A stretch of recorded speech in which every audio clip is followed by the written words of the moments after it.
Welcome to Renegade Inc. It's unlikely that you've heard of it, but it is likely that you're part of it. As neoliberalism rages on, the human scrap heap gets bigger and bigger and bigger. And this is creating a dangerous new class called the Precariat.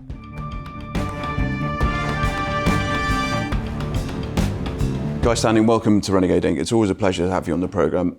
You have spent a long time, a lot of your life writing, thinking and campaigning about a system, rentier capitalism, which you've identified, which you put down as the enemy. Give us a very pithy definition of what rentier capitalism is and why it's the enemy. First of all, why we need to say it is because people talk about the free market economy. Yes. We don't have a free market. But we keep being told we've got a free market. No, we don't. We have the opposite. Right. And rentier capitalism means that more and more of the income and wealth goes to the owners of property. Financial property, physical property, and so-called intellectual property. Right. And as that happens, it empowers the plutocrats and the elites who poison democracy. So it's a system of rentier capitalism, and it leads to a situation where less and less of the total income of any country is going to people who are performing labor and work. And this, of course, is what has happened in the world. So what we call the functional distribution of income has become far more equal, and the property owners are running it for their benefit.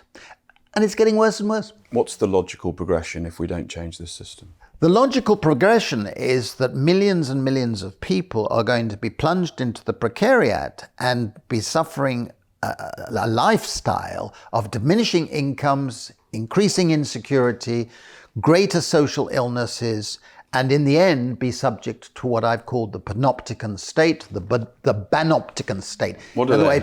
The panopticon state is surveillance. So surveillance capitalism? In a sense, yes.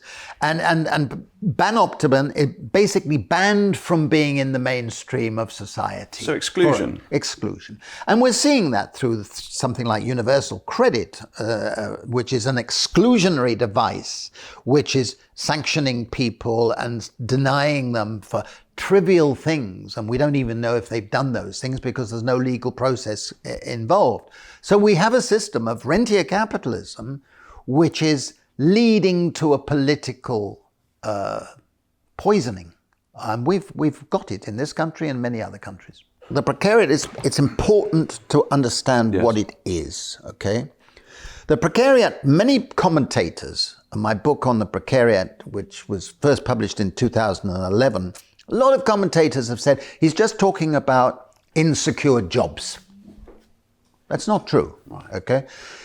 People in the precariat, they do tend to have unstable, insecure jobs, right? They do have a tendency not to have an occupational narrative to give to their lives. They do have a situation where their level of education is above the level of job they can expect to get. That's a feature. But more importantly than those things, in terms of their work and labor, is that if you're in the precariat, you have to do a hell of a lot of work that's not labor, that's not counted, that's not remunerated. Right. And the second thing is that if you're in the precariat, you don't get access to those non-wage benefits. You get money wages which are falling in real terms around the world. Okay, real wage stagnation for the precariat the last 30 years has been continuing. Yes. And of course, they're exploited by debt. If you're in the precariat, you are living on the edge of unsustainable debt all the time. And then the third thing about being in the precariat, which is the most important, and that is you're losing the rights of being a citizen. You're losing social rights. You don't get access to benefits that are your right. You don't get civil rights in terms of equal access to the law. You don't have cultural rights. You don't have economic rights. And ultimately, increasingly, you feel you don't have political rights either, because you don't recognize in the political spectrum the sort of political values and aspirations that you identify with yourself. Because that's not being reflected, is it? Because suddenly all this political class have moved somewhere else, and you are... The political class have sold themselves to the corporatocracy. That's right. Or to the plutocracy. Yeah. So that's the revolving door politics, but suddenly you're politically homeless because there's nobody who reflects, right. and worse, they don't speak your language. That's it. There is no vocabulary suitable for the precariat. And I've been hammering away on this. You need new images, you need new terms, you need new words that resonate with the precariat. But the most important thing is that if you're in the precariat, you feel like a supplicant.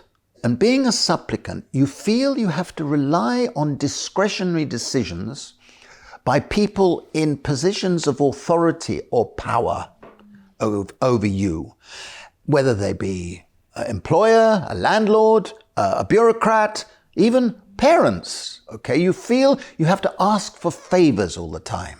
You don't have things as a right. Okay, and that has consequences, particularly for groups who are chronically insecure, because if you have to rely on others being kind, that's pity.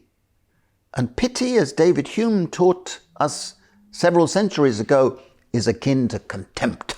If I give you just one statistic, and I'm sure our listeners don't want too many statistics, but the current situation in this country, Great Britain, is that financial assets of financial institutions are worth over 1,000% of GDP. Right. 1,000%. And in all Western OECD countries, it's over 500%. Okay? That is incredible. So literally the tail is wagging the dog because, and you go through what's actually happened. And the biggest change was in 1994, when the World Trade Organization passed what's called TRIPS, the trade-related aspects of intellectual property. And TRIPS basically globalized the US intellectual property rights system. So that if you have a patent, it guarantees you a monopoly income for 20 years. In other words, nobody else can produce what you can produce. No one can use a process that you are using. That's not a free market. It can't be. Ultimate monopoly. That's an ultimate monopoly. The same with copyright. Now, copyright gives you monopoly income for the whole of your life and for 70 years.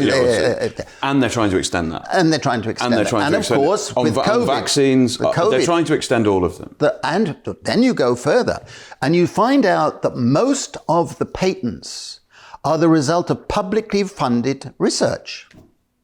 Now we get to the nub of it. That's right. So publicly, you and I are paying so that somebody can have a monopoly income. So they not only have no risk to bear, they make all the profits. We take the risks. It's a very good business model. Oh, it's a very good business model for them.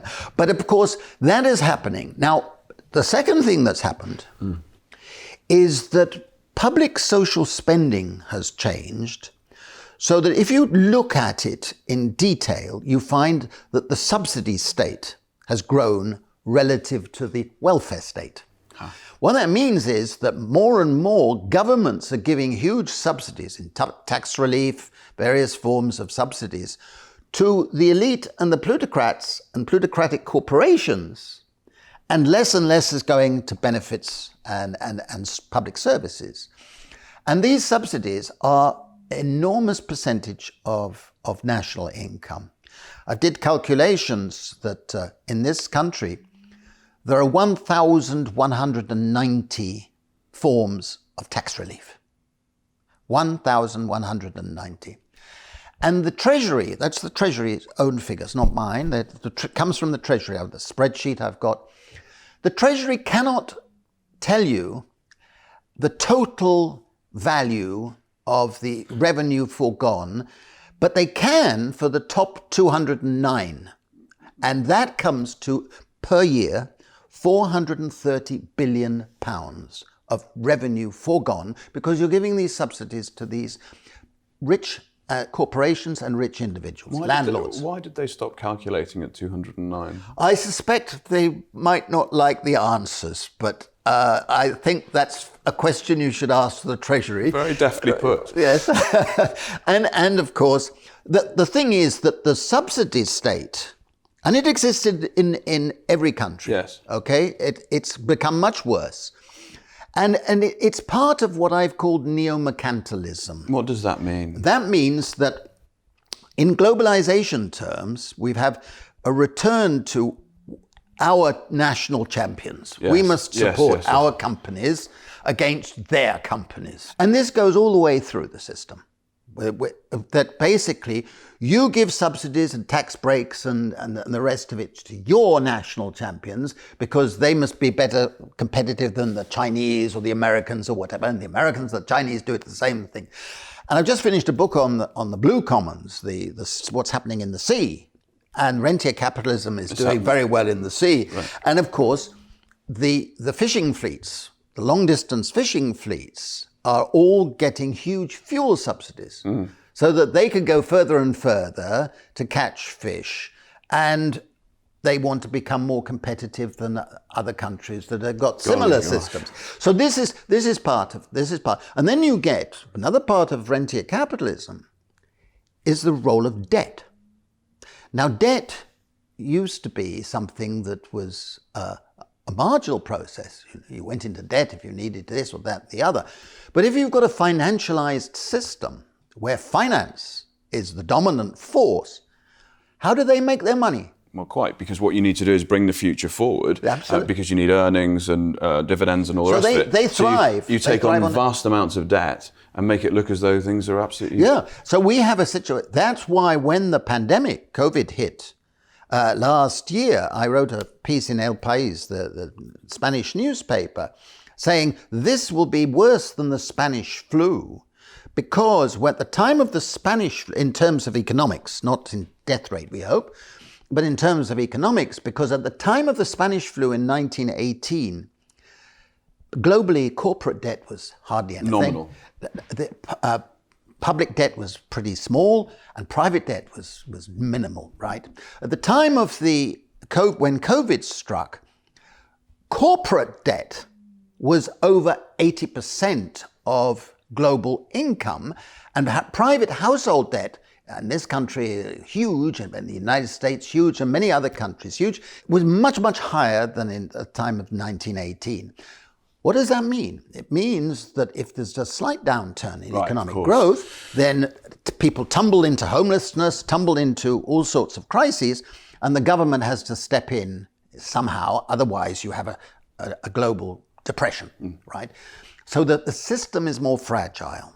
And debt is something that is used by finance. They want everybody to be in debt. Of course. And what we've seen is a very strange phenomenon, particularly in this country.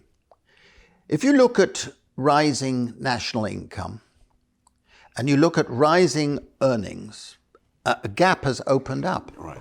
And it's filled by debt. Okay, so it's debt growth. It's debt growth. You could say it's fictitious economic growth, which it is, because sooner or later that comes into a crisis. Right. And I think anybody in any country at this point of the global rentier capitalism who thinks it can't happen to you is a fool or being fooled, because it can happen to all of us. It is happening. It is happening. And therefore, we have reached a point where we need a new politics. We need a new sense of revolt. I'm not preaching revolution or anything like that. A sense of being so angry about what's happening that we get up and do something.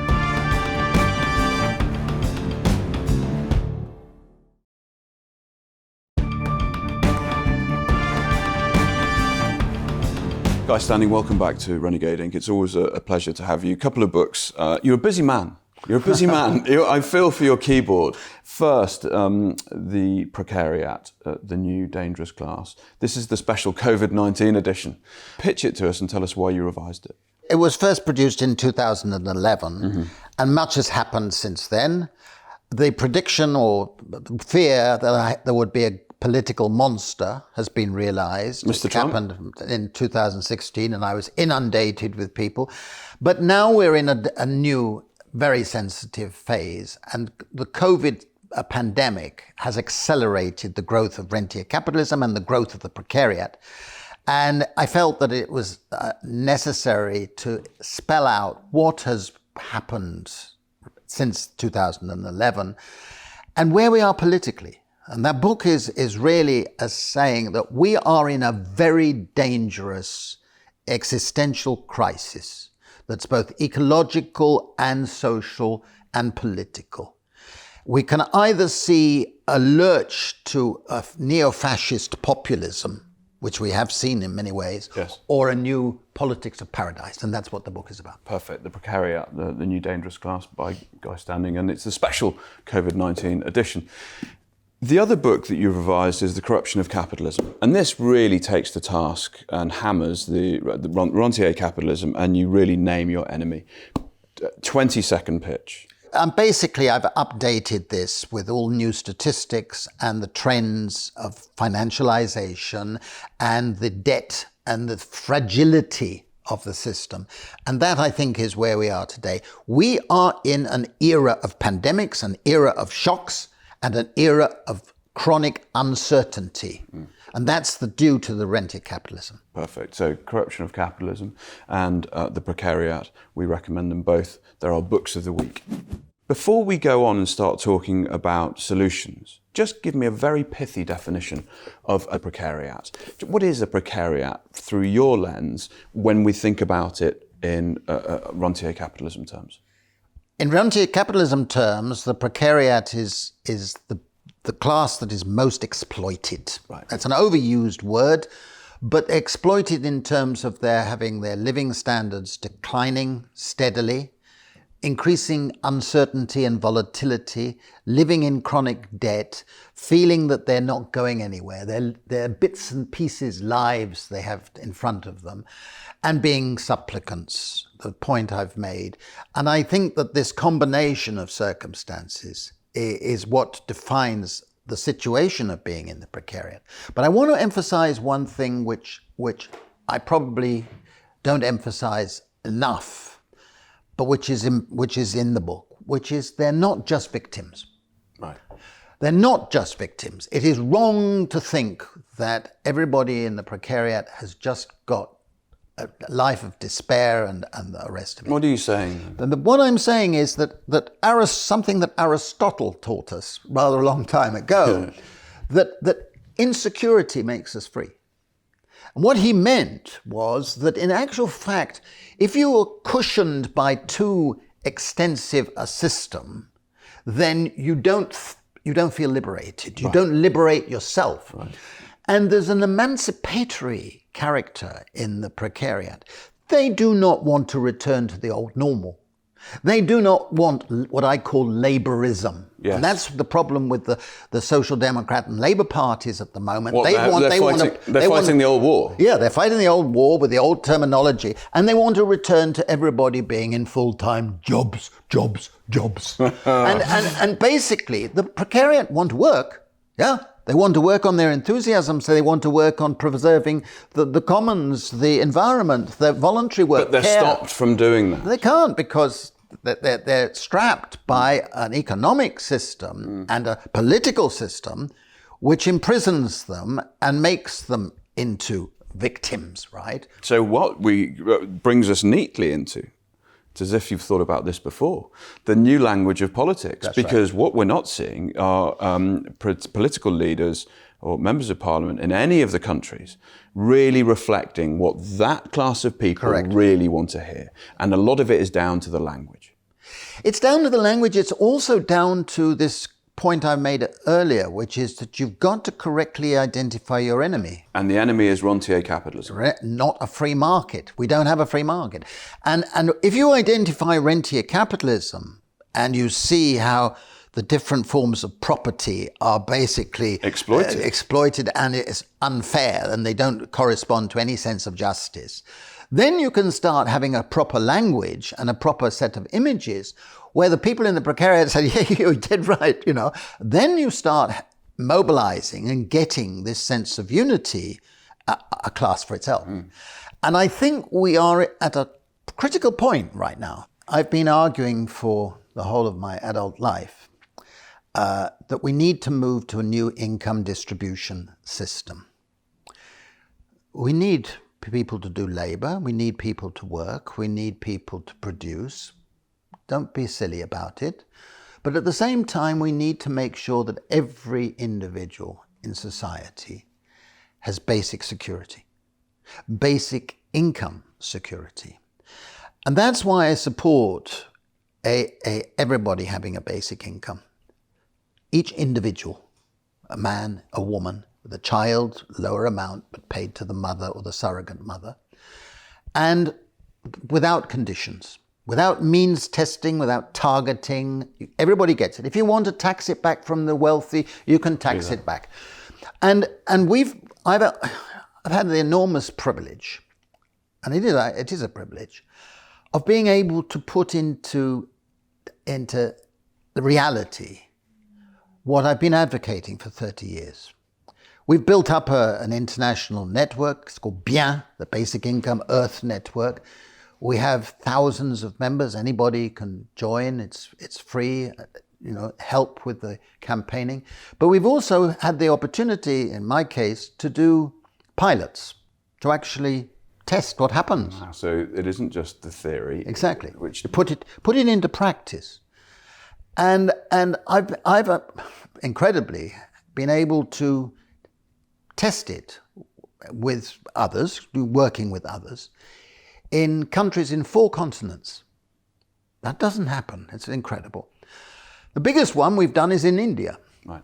And I remember Sonia Gandhi calling us when we were planning it and mobilizing the money. She said, well, people will waste it. They'll just take alcohol and That's the first rebuttal, isn't it? They'll just go gambling. What does happen is they're energized. Right. They're energized. And of course, the standard complaint, which is in this country, and I remember in Denmark when I was talking about it to the cabinet in a retreat, they were saying, well, people will become lazy. It's the opposite. Yes. It's the opposite. I'm going to say it very clearly so that anybody listening can understand. People with a basic income work more, not less.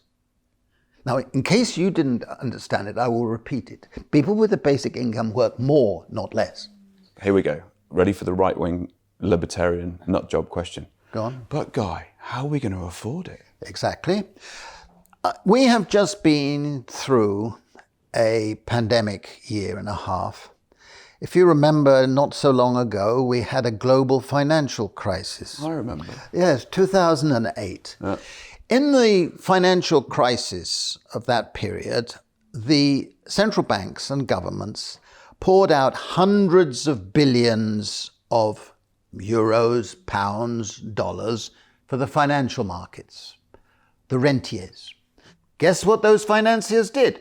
They invested where they could get the highest rate of return, which was in China and the Pacific Basin. Okay, so it didn't actually stimulate much economy. And then governments, to pay for that, launched austerity. Austerity meant cuts in public spending, selling off more of the commons, etc., and lowering benefits for the precariat. Taking money out of the system and privatising. Just to pay for the increase. Now, if you can pay that money for the banks, you could have paid it out to ordinary people.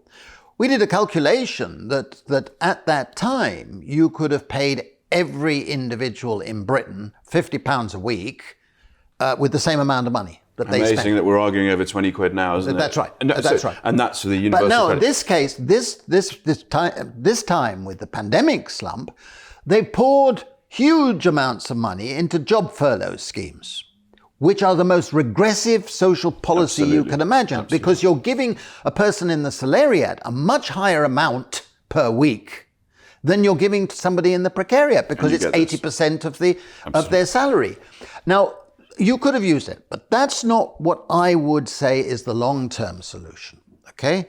In a crisis, you can mobilize money, mobilize spending power, and you would boost the economy much more effectively if you gave low-income people, because they spend on local goods and services. Absolutely. So it's less inflationary, it's more, has a bigger, what we call a multiplier effect. It's distributed, it's anti-fragile. That means exactly. that schools, little shops and all the rest of it, local community starts to blossom. Okay, but the longer-term solution, and that's the final chapter of the plunder of the commons, I believe every government must establish a commons capital fund. Right.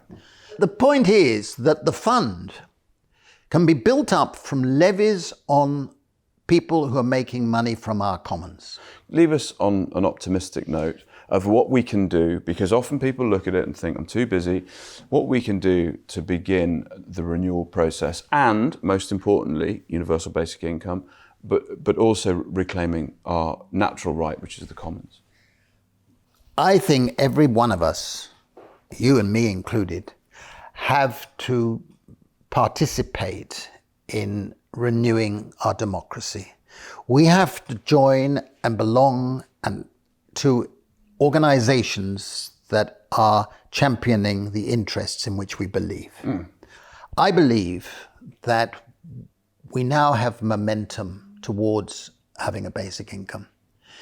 There's a 50% probability that a major country will introduce it within the next 2 years. I'm often asked, which country do you think will be the first? The stepping stones are taking place in various places. The leading candidate for president of South Korea is saying if he's elected, he will introduce a basic income. Others are moving in this direction. They're no longer saying, impossible, stupid, they are changing their tone. I don't think that would work. Some of them are still saying that. But there's a more openness. We've legitimized the concept. And the young, and particularly women, get it. And we need all of us to stand up. It's not a dream, it's something we can demand and get. Guy Standing, always a pleasure. Thank you very much for your time. And thank you also for the update of the Precariat and the corruption of capitalism. Thank you.